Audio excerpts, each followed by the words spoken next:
Derby Day doesn't get much better than this. No, not at all.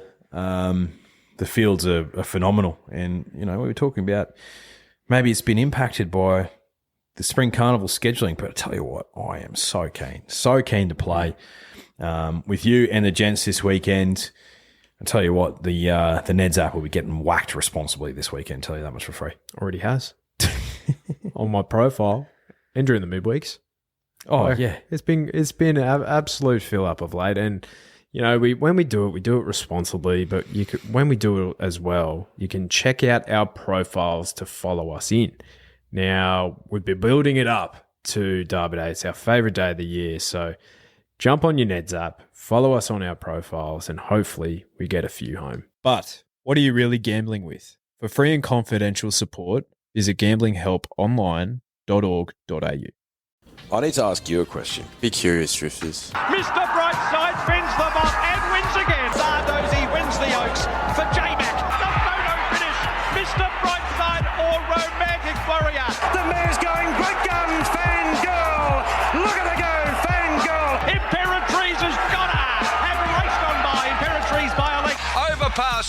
More Baker's Delight in Perth. Radina just won it. I'd say Tom Kedden won the spring champion in a cakewalk. Without a fight, won the Caulfield Cup. I have a question to kick things off for you. Yeah. Who owns Derby Day more? Us or James McDonald? Look, if it was a trophy with two handles, we'd have one side, he'd have the other. Mate, we just get it. Don't we? We understand it. We understand the makeup of it, when to hit, when to miss, what race is good, what race is gross. How to win a quaddie. Yeah, we did, didn't we? Yep. Yep, no, it was a fantastic day, mate. I had so much fun. It was good stuff. It was really good. Really set up by one of the great pubs of all time. Mm-hmm. Where was it? The Burleytown Hotel. That sports bar is absolutely next level. It's made for punters. It's made for horse racing. Yeah. Which is it's the minimum we deserve. Minimum we deserve. What was the highlight for you yesterday? Oh, Isthmus. Yeah. That was good, wasn't it? It was so good. Sorry, let me try and recap. I'm just thinking back to Wednesday when she was $12.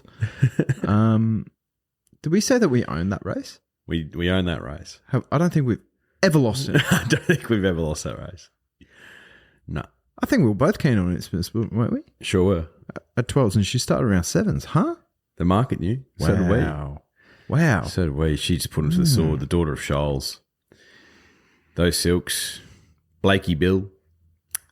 Didn't ride a winner all day. No. It was just meant to be, wasn't it? Yeah. That was the highlight. All the boys getting around each other, winning the quaddie.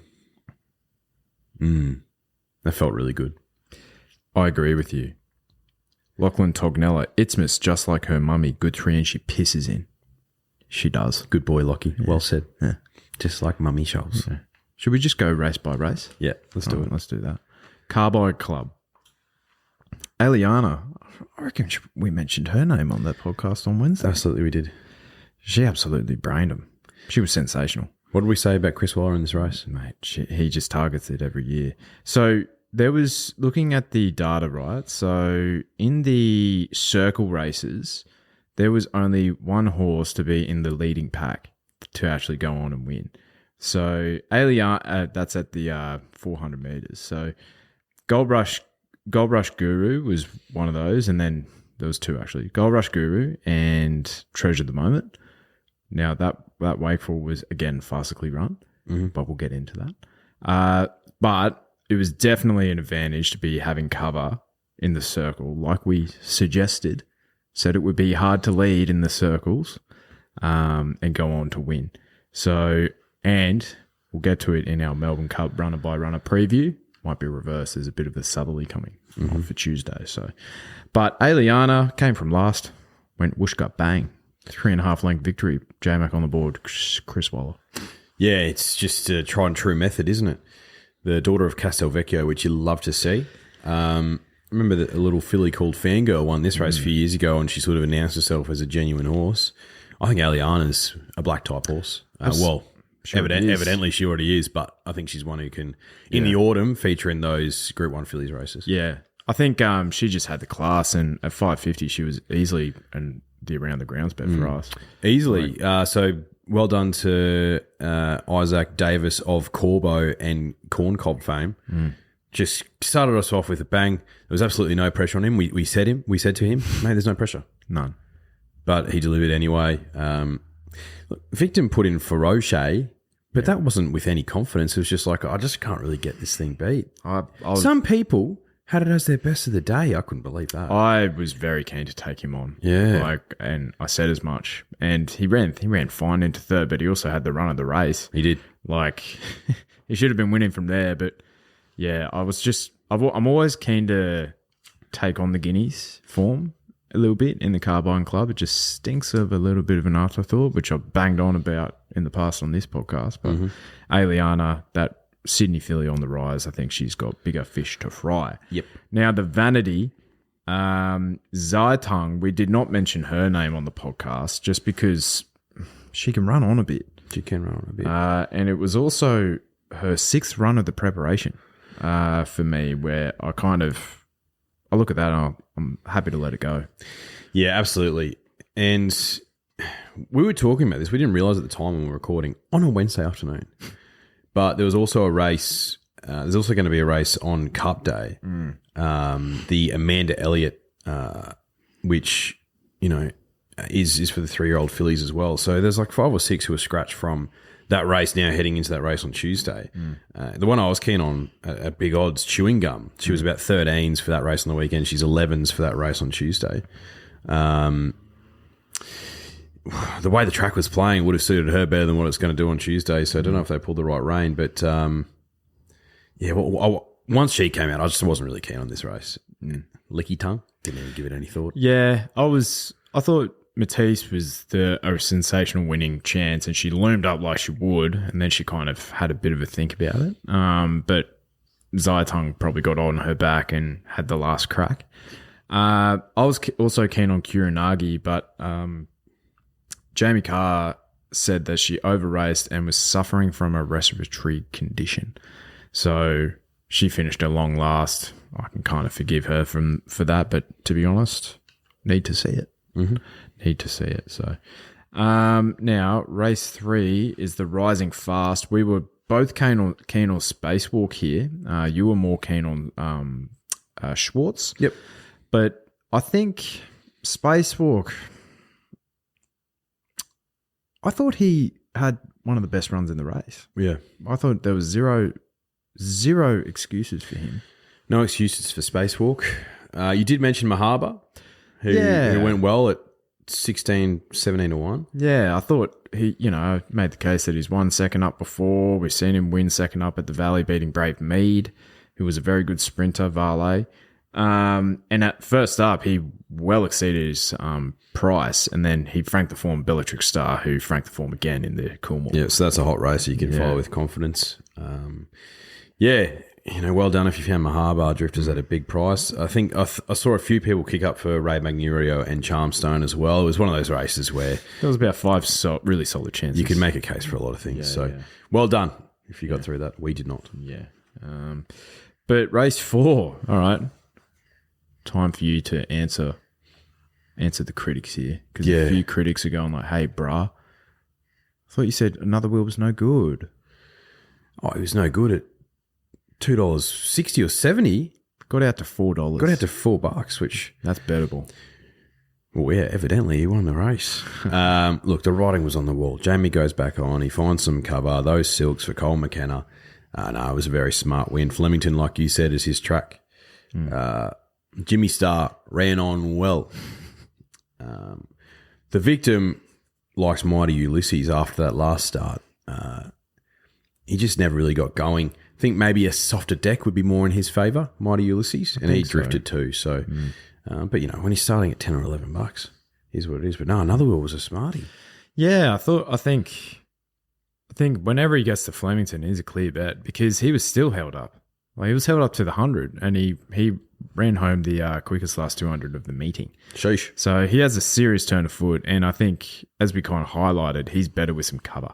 So he pinged the gates. Jamie just held her position, as we kind of predicted that she would, and then just waited for the gap when it eventually came, and stormed over this top. Stapati was a better run.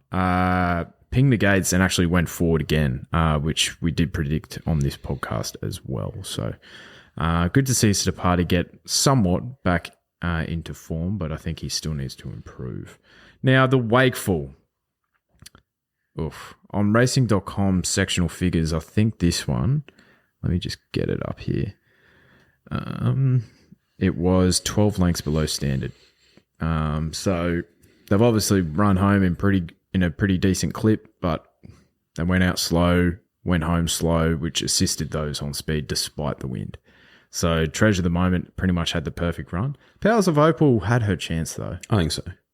She had her chance. Yeah. I could not believe the go for her. She jumps like $1.70 on the It tote. was ridiculous. It was absolutely ridiculous. Yeah, well, she loomed up like she was going to go whooshka and just, couldn't get past Treasure of the Moment.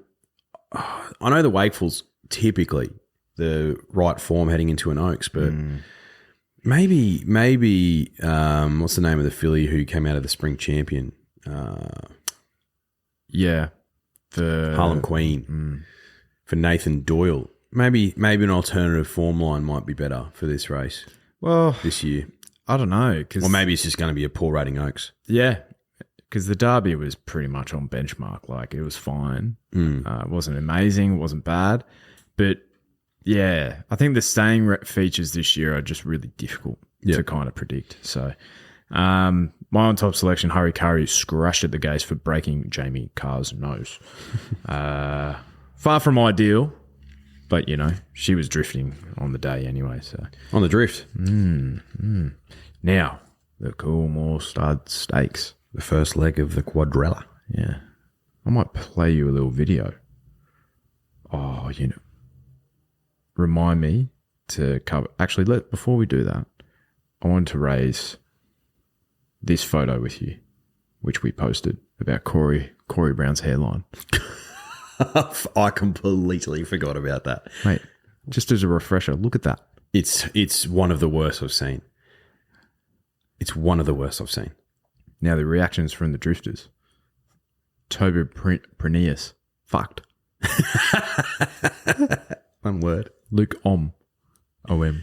What a lord. See Al McDonald. Adam Reynolds, 2013. Yep. Big Red. When you are privileged enough to have hair, that's not what you want to do with it.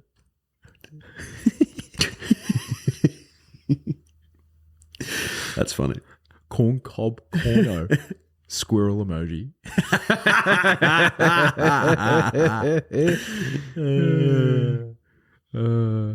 And then Dane Phillips. Stevie Wonder could dish out a better cut than this. I think he could. I think he could, mate. You're better off just buzzing it. Or just getting rid of all of it if that's what you want to do. Why if you're showing so much of your skull, why not, just get rid of the entire thing? It's unbelievable. It's so bad, isn't it? It's one of the worst I've ever seen. Mate, I tell you what, if he was walking in the yard, he wouldn't be my pick. Corey, he was a phenomenal jockey. And it was great. And his career finished earlier than what it should have. Tough bugger, I tell you that much for free.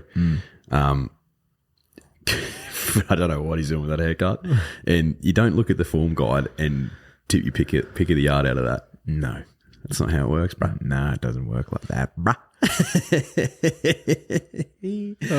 Love you, Corey. Yeah. That's a rude fucking haircut, Yeah, bro. Like, that's a horrific haircut. Yeah. What? Easily top 5 worst. Now, track got upgraded before the Coolmore started to a good 3. Still think it was playing pretty fair, all things considered. But Switzerland pinged the gates here. Didn't he just? And then Jmac's like, nah, bro, woo up, champion. Dude, didn't woo up. Bodyguard, bro. He went so quick. Now, I think Let me have a look at the stewards report here. I think Bodyguard is like, I think he's lame. Like, Oh, really? yeah, I think he might have been like 4 out of 5 lame. Or was that another horse? But so I think there's like obviously an excuse for him. So he was clearly like pinging the lids. But yeah, maybe he wasn't 4 out of 5. I've seen 4 out of 5 somewhere, but yeah, he was lame Bodyguard. So there's definitely an excuse there, but he injected some speed in there. He certainly did. And you know what the winning move from Jmac was? Holding his position and knowing that Growing Empire likes to go forward. And he's like, you know what, bro? I'm going to get on your hind quarter and then I'm going to go, see you later. Bang. It was a masterful ride. Yeah. From Jmac. Masterful ride. And what I was actually thinking watching the replay on the way back from the coast, you know how he mentioned, Blake's got a big ride in him, and you also, your vibe anecdotally, and I was probably in agreement with you, was don't see that as often from Jmac because he does shit like this all the time. Yeah, that's true. And it wasn't an eye catch like, oh my God, but that was one hell of a ride. Yeah. I would 100% agree with that. Yeah. Yeah. You were shit scared of him. Yeah. Honestly, mate, like my head was saying back this thing. Yeah. My heart was saying traffic warden, and He pulled up, didn't he? internal bleed. Yeah. So, Easy excuse. Yeah. Spell bro, bring him back for the autumn. Yeah. He's a good horse, mate. he is. He's just, there's enough on his resume to go like, oh, I kind of need to see it now. Yeah, I think so. Yeah. Because these colts, they can just go off like that. So, Yeah. But Switzerland, apparently from hearing from the stable and everyone, he's got a wonderful temperament. He looks relaxed. Quite the gentleman.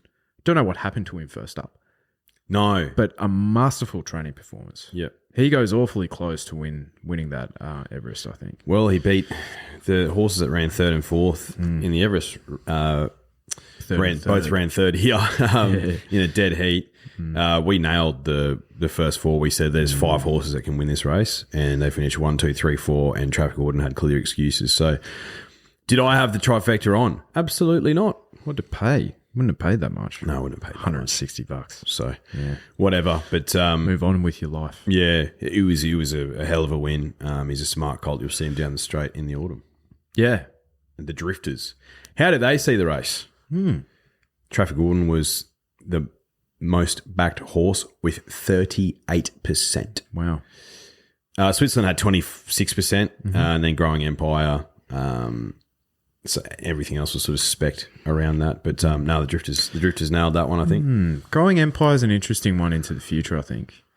Like, where do you really see his like progression going, Is he just going to target like a William Reed or something? I think he has had a belter prep because they went to the well 3 times and he still produced every time. He's just got picked on the line in a Manicato. Like, imagine if he won that. Does he start here? Probably not. I don't know. What do you mean? Like, if he wins that Manicato, does he continue on Probably not. with that group win hunting? And it was a pimple. Probably not. So I still think he's a Group 1 horse. 1,000,000%. He's still quite green. He could come back even better in the autumn. So look, yeah, a couple of smart colts and Bellatrix Star. Bellatrix Star. She's just improved every single start this prep. She's phenomenal as well. Now the Victoria Derby. So in terms of sectional figures, this race went okay. I think they, given one of the more favoured runners in the race drew out wide, I think there was some early injected speed. So based on racing.com figures, to the 800 metres, there was 6 lengths above standard. They then they kind of like held back a bit in the middle sections, and then they kind of went home pretty even. And it kind of showed like that. There wasn't a horse like really running on. El Castello late, but the race was over, bruh. Now, what I will say is I bang on in this podcast every single year about the Hill Stakes being a good form reference. It is the Melbourne Cup of the Adelaide Carnival. Gold Rush Guru wins that. Cavity Bay runs second. She comes out, runs well on Mooney on Cox Plate Day. There's no way I'm backing this horse though, but there is someone who does, and that is the man who cannot pick a loser in this race, and that's Joshua McClelland, our good mate. My favourite punter. Every single time. He just, I don't know what it is. You know how you have those races where you just know. He just knows in the Derby. Like he's had since 2017, I think he's had like 5 winners. Yeah. Warning, Hitotsu, Extra Brute. Yeah. This thing. And he knows when to take on the favourites. He's like, favourite won't run top 5. I was like, Well, he ran 5th. well, top 4. I misspoke. Speaking of top 4, Bruh. what did that first 4 pay? Let me just keep scrolling. I think it was something in the 30s. Oh, no. I think it was 36,000 or something. I've got it here. Oh, yeah, 36,000. Now, you might be like, hang on a second. None of you mentioned China Sea. Team sport. We were at the pub and Joshua McClelland again threw in China Sea. He understands this race. Now, we've covered off Gold Rush Guru because got the run of the race. Jamie, again, beautiful ride. Beautiful ride. On the speed. Had a little bit of cover. Popped out. See you later. China Sea we've kind of talked about. You know, that was a nice run for Mark Zara. Barry 6 again for Johnny Sargent, who is a good trainer of staying horses.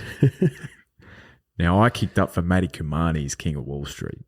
That Caulfield Classics actually turned out to be not a bad form reference because it's got 2, 2nd, 3rd, 4th. But scary. We were whipping this thing home at 40-1 for the quaddie. Come on, man. Oh, man. How? How? He loomed up and I thought I was so much better than everyone else. Like, he's ended up losing by a length and a half, but he gave us a hell of a cheer. He ran super. And do you know why? Because every single race that he's had this prep, he's just like, bro needs 4,000 metres. Finally gets out to a trip in not a fast run race, in a moderately run race. And I think he's pulled up with some issues as well. Yeah, I think he did, actually. So he's run out of his skin, scary. Oh, gee whiz, it would have been one of the all-time great picks by the victim if he pulled it off. But still, if you're getting $10 to place in some markets. Maybe he kind of came up with that cardiac arrhythmia. I don't know how that kind of works, but maybe in that final furlong. Because he kind of loomed up and then he stopped. Yeah. Like, maybe it happened really late. So, yeah. No, he ran super at a massive price. Look, we didn't have the first 4 on Drifters. We had the trifecta. But we had the trifecta and it paid handsomely and Scary was a big part of that. So yeah. I know it was 1, 2, 3, 3,000. Is that enough? That's enough. I think that's plenty. That's how much it paid. Now. The Drifters really quickly. Oh, yeah. El Costello, Saint Emilion, 2 best backed. China Sea had a bit of specking. There was only 5 drifters who had the winner, Gold Rush Guru. So well done to you guys. And there was 4 drifters who were on Scary. Nice. Now, no double points because the market loved Gold Rush Guru. Unlucky, bruh. Into about $8 with the good people at Ned's. Now, the Empire Rose. 1,600 metres, Group 1 for the fillies and mares at weight for age level. Tissue's just good, isn't she? She's so track. Just looped them. She had the A1 form. I reckon if Jmac and a Tissue are in the front row of the airplane in terms of that form reference, I reckon Millie is in the second row. Her form references are pretty damn good. They're pretty good, and she gets on her Melbourne leg, dry track, J-car, good gate. I just thought now's her time, and I was so close. that one hurt, like that hurt a lot. And I said, your boy still had a good day, but that was I would have been lobbing after that. It was a significant collect, and she just got nutted on the line, probably because of the blinkers. And James McDonald is just, he's so fucking good, it's annoying. Yeah, I know. So, yeah, look, a Tissue and Amelia's Jewel were the 2 best backed easily in the tipping comp. Mm-hmm. So, the Drifters nailed it. So, it was no secret getting on Amelia's Jewel. There was a lot of people kicking up for her. I thought it was her time, but a tissue ran out of her skin. Sox Nation at an enormous price runs into third. It can run well at a big price. Zardozi, Sensational little trial. Now, I think the tactics were actually queried after the race. Really? Yeah. It's like, well, what did you want her to do, bruh? We're going to bust up this horse? Yeah. So she finished off sensationally well. Like, I haven't, let me have a quick look at the sectional data for her, but I'd be shocked if she wasn't running home the quickest. Yeah. Race quickest. Makes sense, right? Makes sense. She was the flashing light. She was kind of matching to the eye. I watched that last 200 meters a few times, and the eye deceives you a little bit because she's running past slow horses as well. But I looked at her with Lekvart, the grey, and they were kind of matching, but she was going the better. So, yeah, she's run super. Running on Tuesday in the Cup, she'll give you a sight. You'll have to wait to see if she's in your numbers. But my on top selection, Kai Mochi, run of the race sort of stuff, loomed up. I think the 1,300 to 1,600 was a bridge too far for me. So at $17, so you lose not much. And we get to the last. It's Miss. She just fucking brained him, didn't she? She fucking brained them, mate. She never looked like losing that race. Fucking brained them. The daughter of Scholes on a good 1,100 metres down the straight in those silks with Blakey Bill on, who hadn't ridden a winner. With us on. And drawing barrier 8. 8. You can't get much more perfect than that. That's exactly what you want down the straight. Yeah. Look. She has options. How often do we see I'm Invincible mares when they get a bit older, 4 or 5, start to really come into their own? She's 4. Yes, miss. She's 4. Clear excuses last start. Clear excuses. Multiple. There's more than one. Lame was one. She got absolutely bounced on the corner. Yeah. No air left in her lungs. So she was out of oxygen. The fact that she kept running was unbelievable to me. Soft deck. That's not a go. She's like her mummy. Mummy hated a soft deck. Yeah. I don't think Caulfield's her track. I don't think Caulfield's her track either. No. but everything's set up for her to win this race here. Market loved her. Into 7s or 8s, depending on who you bet with. We didn't get that price. We got a much bigger one because we're better. I ran our fingers around the grounds to bring us home, to finish the day, to win the quaddie, with multiple of us having our own cash on. It was a great result. Oh, it's on the Ned's profile. Yep, you best believe. Yep. If you could bottle up that feeling that we had when she started scooting away with 200 to go and sell it, we'd be the richest men on earth. Yeah. By a fucking country mile, drifters. By a country mile. Oh, I felt so good. It felt so good. Just knew it. I fucking knew she'd run a good race. I just knew it. we both did. I just knew it. And guess who else did? When Joshua McClellan likes what you like at a big price, it just fills me with confidence. I know. Because, all right, so I'm going to trade secrets here, right? So I was at the end of the table with Josh, with Macca to my opposite. Now, in the another wheel race, we were obviously cheering home Mighty Ulysses because that's what the Around the Grounds was on. But about 600 metres into the race, me and Macca just give these ones how far are we winning this fight, bruh? So he's a cheeky one, but I like it. Yeah, funny. I think I'm feeling Revolutionary Miss pulled up with an issue as well. Her action was off. She finished long last. So yeah, that was Flemington. It was fantastic. It's always a pleasure to punt our little bottoms off responsibly, of course. Big thanks to the gents. Thanks to our CFO. Look, we'll put it this way, drifters. Is there a cent that needs to be spent or saved for Derby Day next year? No. Already paid for, bro. Already paid for. We've done it. Now, the Source got things off to a flying start, picking the $9 winner in the highway. You're welcome. Seriously, you're welcome. And you're welcome. Easy watch. Winning by 3 lengths. His best of the day, State of America. That thing just brained him, didn't he? Brained him. $6 into $4.50. Absolute gift. Now, into the races that actually mean something. Race 7. The Russell Balding, formerly known as the Think About It Stakes. Bella Nips. You told me something that I could not believe. Yeah, if she was going to win this race, she would be the second highest prize money earner of all time in Australian horse racing, behind arguably the greatest mare of all time, Winx.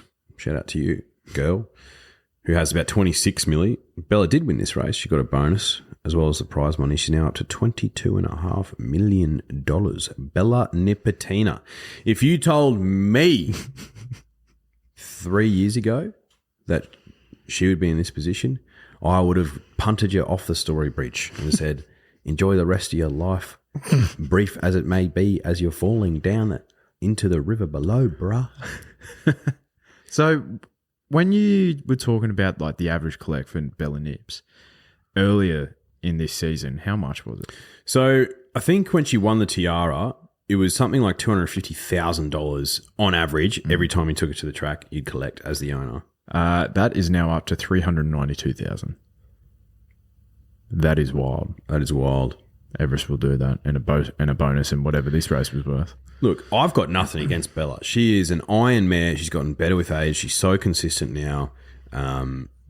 She tries her guts out every single time, and you're still going to get a bettable price for every time she goes around. I've got nothing against her, but I think her being second on the all-time prize money list is not a reflection of how good she is. It's a reflection of the Sydney prize money bonanza, and they're just cashing in. And you know what? Full credit to them. Sunshine in Paris, she was pretty good. Lady Laguna was good, but Bella Nipotina was just better. Yeah, there was some interesting jockey comments actually. Oh, really? So, the jock who was on Scully Pacino was saying, and that I saw it a few times throughout some of the comments, is that the ground was actually quite shifty. Oh, really? But it was still rated good for.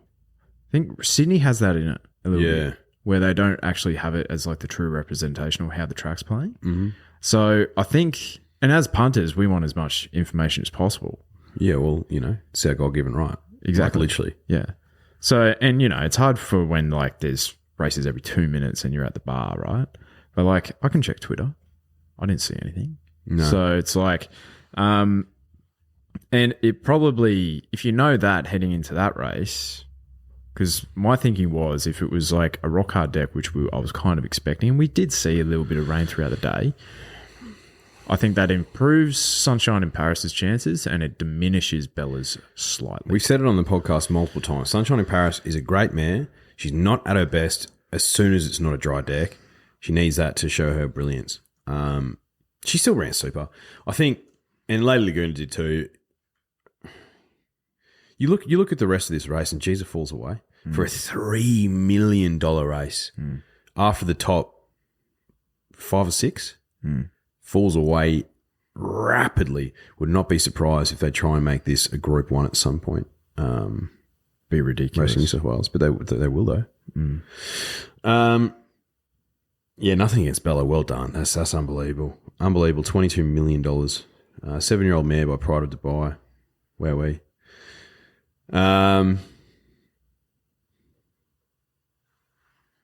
Good on you. The stablemate was who I was thinking of. King of Sparta, not Bodyguard. 4 out of 5 lame. So right. Yeah, he's clearly got an issue. So all the King of Sparta fans, he finished off beating 5 lengths. So I think he's run pretty well, all things considered. Lady Laguna was super. Sunshine Paris, as mentioned. Marzu is in a rich vein of form. He is. He's going super. Yeah. Love to see it. Yeah. Now, the Golden Eagle. What drama unfolded here? Yeah, wowee.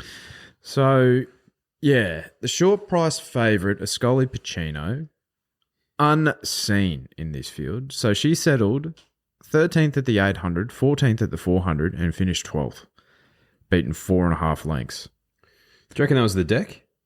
That's what. So let me read out exactly what this says. It's saying a lot here. So, when questioned regarding the performance of Ascoli Pacino, Moreira stated that he felt the mare's performance had been slightly impacted by the crowding it received at the start.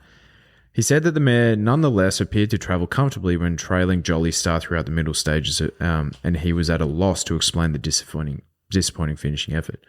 Moreira offered the view that Ascoli Pacino may have performed well below its best due to the travel and also to the racing surface, which softened by showers throughout the day, which differs to the firm surfaces which the mare has performed well in Japan. A post-race veterinary examination revealed the mare to be coughing as well. Oh, right, okay. Clear excuse. Clear excuses. Do you know who would have had a world of excuses and still won the race? But he unfortunately finished second. Lazard, he ran super. What a tough horse. Mate, very tough. And the sectional data even backs it up. So the Golden Eagle, there was three 1,500 metre races on the day. On raw times to the 600 metres, this race would have been would have been leading it would have been leading Battleton, who won the last, by 20 lengths. And it would have been leading Kingston Charm in the midway, which was also a 20-horse field, would have been leading that race by 5 lengths. Wow. So, and then on raw times, they've beaten home Kingston Charm and the midway by nearly 7 lengths. And they've beaten home Battleton and that mob of yaks by 14.5 lengths. So it's rated really well, just based on the raw times and everything. He's done the donkey work, had to work to find the lead, look gone, found again. Tough horse. I said, with like 200 to 300 metres to go, I was like, oh, he's gone. And I said, no, he's not. He just found again. Yeah. What a tough horse. Yeah. Jeez. Bray, Aussie, do you want to buy this one and race it in your silks? Bring it over? Because I actually want you to, because I tell you what, he'd do a job in our racing. Yeah, he was super. Look, there's only one drifter who found the favourite, Lake Forest. Favourite? Not the favourite. Who found the winner, Lake Forest. So double points there, Lucas Wilkinson.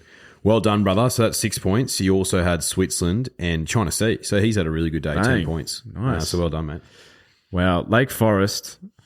What was his name? Lucas Wilkinson. Lucas. You're a sicko, man. Yeah, you're a sicko. Fucking hell. You're a sicko, brah. This thing has had 7 starts and all of them at 1,200 metres.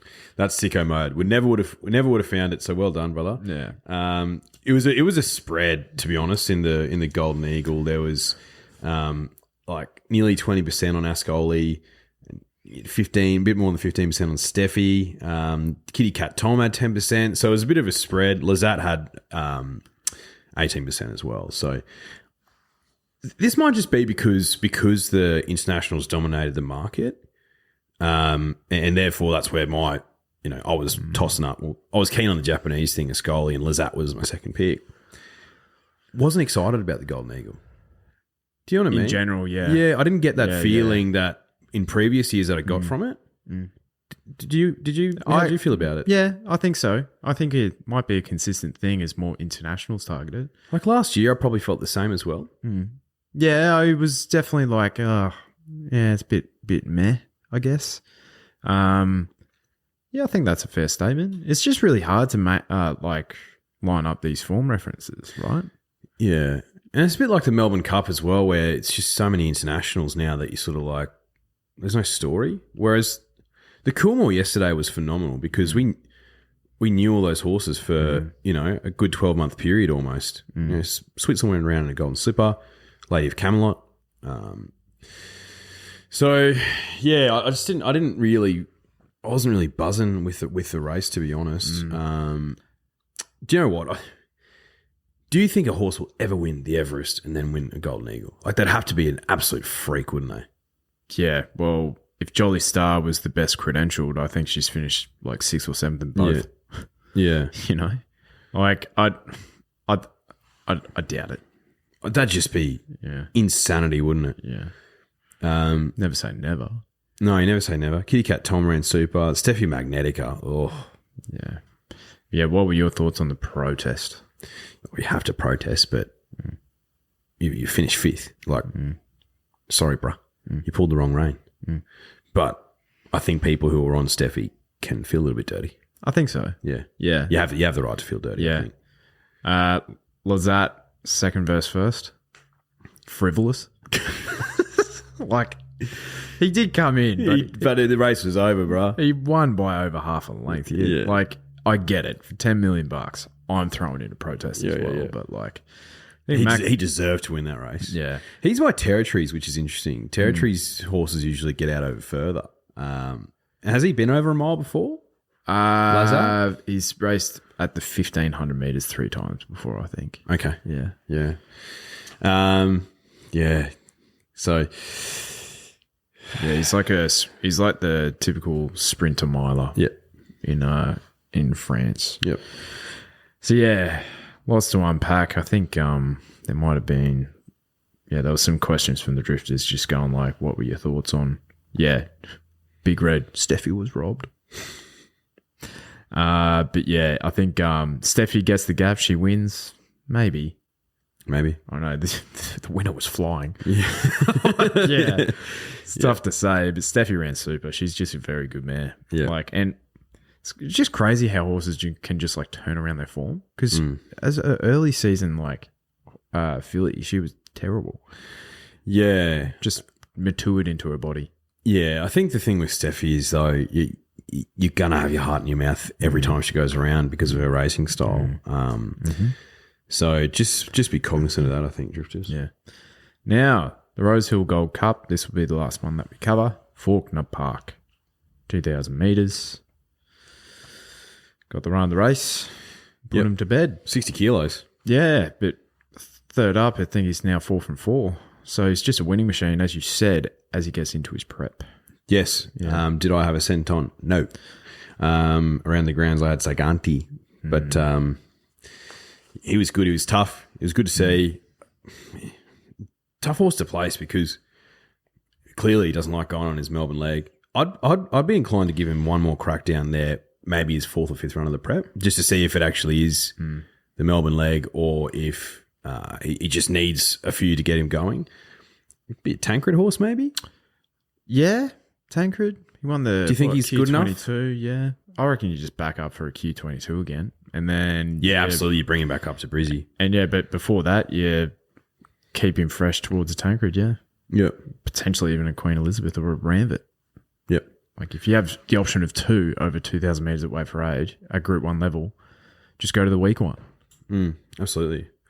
Or you keep him up for a while next year if you want to have a crack at the Caulfield Cup again. You don't take him fresh into a Turnbull or whatever it is that he raced in first.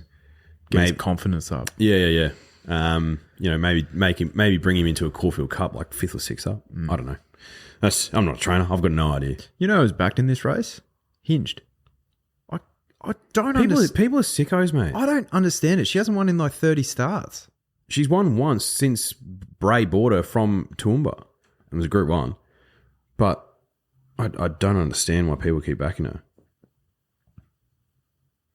Insanity. It's insanity. Like if she wins, like acknowledge it and move on with your life.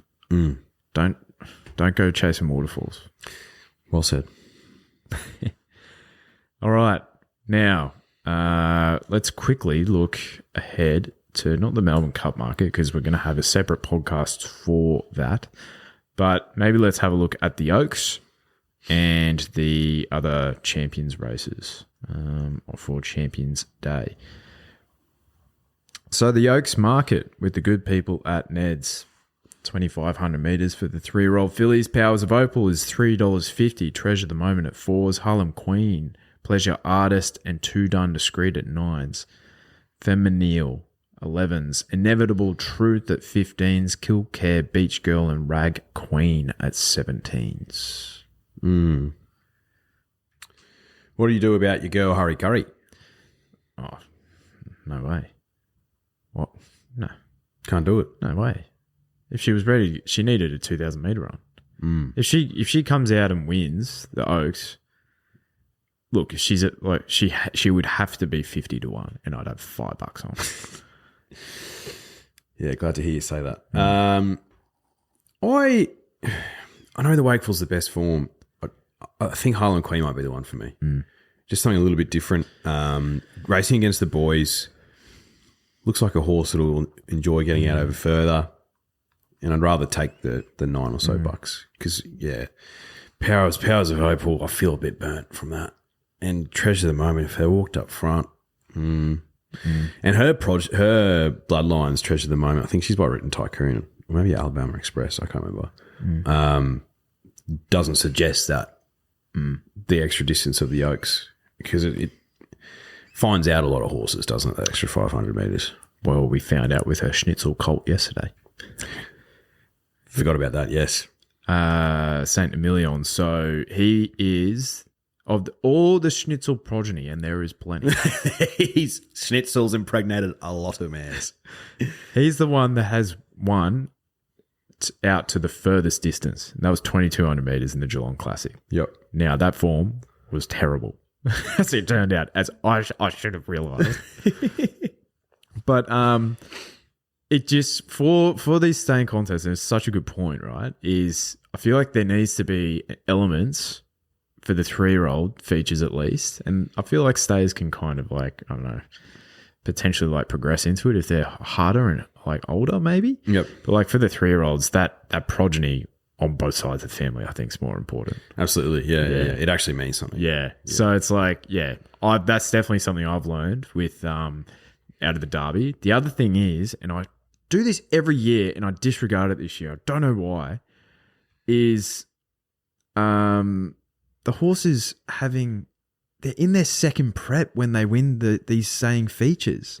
I think 3 of the top 4 in the Derby were in their second prep, and there was only 7 of them in the race. Yeah. What am I doing? You need to learn your lessons because you bring up good points. I know. Need to listen to myself sometimes. So yeah, I'll be looking for all of those types of things in the Oaks. The ones that I'm interested in, and I need to look into their pedigree and rewatch that Spring Champion as well, is Harlem Queen, Pleasure Artist, and Rag Queen. Rag Queen's the one who I think is looking for this trip, and I guarantee you that she's already had a prep because she ran on Magic Millions Day. So, she would be in her 3rd or 4th prep, I'd imagine. So, they're the ones that we could potentially have a spec on. Quick look at Harlem Queen. She's by Brutal. Also, we've spoken about pretty recently on the podcast. Look, who's the mile winner. I think he could have stretched out over further. Her dam was a sprinter by the look, so maybe there's some question marks there. Her dam's by Fastnet Rock, but they're weird. Like Buckaroo and Via Sistina are by Fastnet Rock. Yeah. And I think Absurd maybe. Absurd is by Fastnet Rock. And he's won over 4,000 metres in Europe. Doesn't make any sense, hey? So I'm just going to see who's Brutal's daddy real quick, because maybe there's some more staying progeny on that side.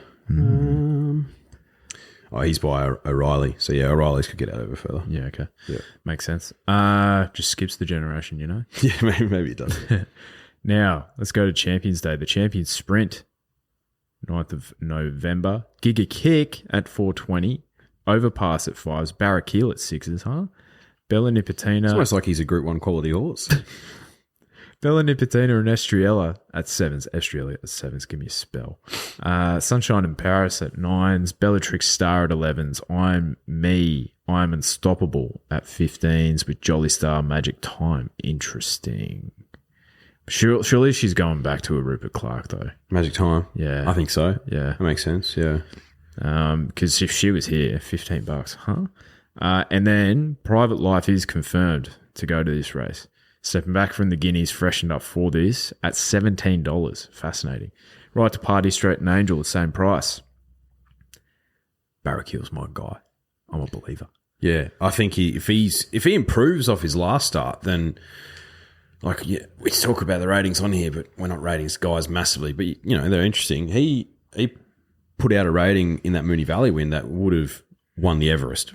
Obviously, like completely different races, but based on the rating, So if Bro improves off that, it'll be incredibly hard to beat at $6. I think that's probably a price you can play at. I don't think he'll start that. I think the Smarties will come for him. Overpass, Rent Super. Bro shouldn't be racing until the Winterbottom though. Like bro's better fresh. We know this. Bjorn knows this. I want to see Gig Kick run Super, so he'll probably be my pony, I think. Yeah. Champions Mile, 1,600 metres, Way for Age. Mr. Brightside at 360, Broadsiding and Fangirl at 5s with Antino at 550. Another Will at 8s. You can have him. Pride of Jenny at 9s. My Oberon at 11s. Private Eye at 14s. A Tissue at 15s with Docklands at 15s. This is a fascinating little race. Post Antino's win in the Toorak, does he just find another level that's just more... Will he do that again? I highly doubt it. But does he find a level that's just below that more consistently maybe now that he's done that? Potentially. He's probably the one for me that I'm leaning towards. Broadsiding's interesting over a mile. I think he ticked the dry deck box on Cox Plate Day, like obviously. But I still think... I think you're right in what you were saying. He's like a Sunshine in Paris, but the other way around. Bro can run well on a dry deck, but I think for him to be his absolute best, he needs a bit of cutout. Yeah, I think. So, haven't looked at the forecast. If there's some rain around. I don't think there is. On that deck that we saw, depending on the breeze, I think Antino might be my pony again. Let me have a quick look at the wind for next weekend. Because, Tuesday it's a southerly, and it's a slight southerly. It's not too bad. Right.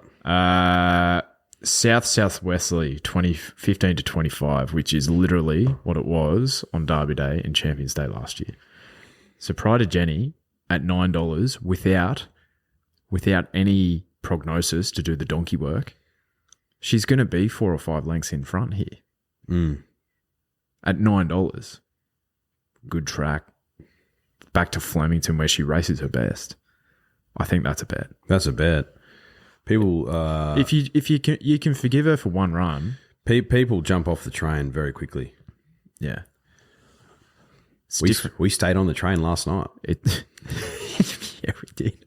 When you're winning, yeah, Caribbean Stud. It's up for review. I don't know if it's a game of ours anymore. I just think Matt Dolan's a smart man. He was right. Yeah. It just makes more sense, doesn't it? Yeah, it does. It makes way more sense. Yeah. And it's fun too. Yeah. So, that's the Champions Mile. The Champions Stakes now via Sistina $1.65. Broadsiding at 5s. A Tissue confirmed to go here, I believe, at 7s. Elias at 9s. Docklands at 12s rather, with Orchestral. Lol, we didn't even talk about her. She missed the kick again, 2 lengths. What I was saying. She came second last. What? Did I give her any thought whatsoever? No, mate. No. Orchestral at 12s, Fangirl 14s, Duke de Sessa 15s. Without a fight at 15s, he's confirmed to be here. So your boy's going to have something on him. It'd be a mighty effort. I'll tell you that. It'd be a mighty effort. He's going to be fat, but I love him to death. He's a very good horse. I'm going to have a little speck at him. I would love to see Amelia's Jewel in the quick backup run over 2,000 metres because I think she'd run well. I don't think she wins the race, but we haven't seen her out over a journey since she was a 3-year-old filly. So I'm fascinated to see how she goes. How do I get Via Sistina beaten this race? That's a question for me to answer on Wednesday. Who's going to win? Who's going to take it up? Maybe Docklands or something.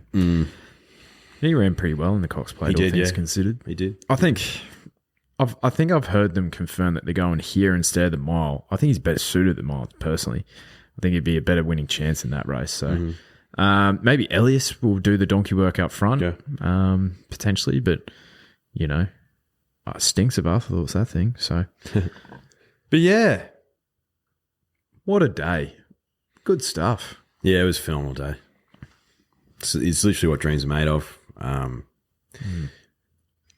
We cannot be questioned about our Derby Day performance. No. Like last year, it was the wind's fault, not ours. It was the wind's fault, not ours.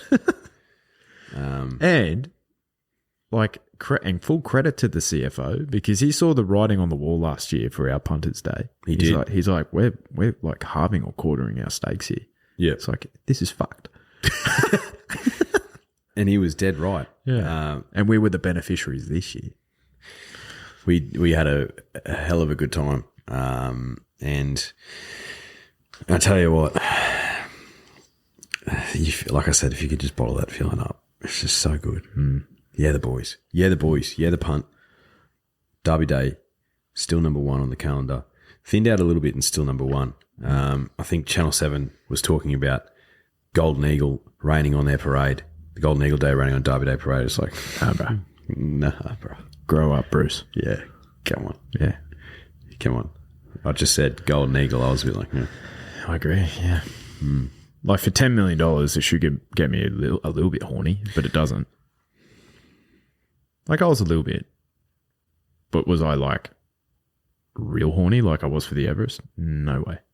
Yeah, I was big time horny for the Everest. Big time horny. Yeah. Like I was way hornier for the Coolmore than I was the Golden Eagle. Way hornier. Traffic warden style. Yeah. Naughty, horny colts. All right. Well, in your podcast feed, you'll probably see a Melbourne Cup runner by runner preview. If it's not there right now, it'll be there very shortly. So if you're having a play in the Great Race, do it with Neds. Do it responsibly. Thanks for listening. We'll see you on Wednesday as well. Bye-bye.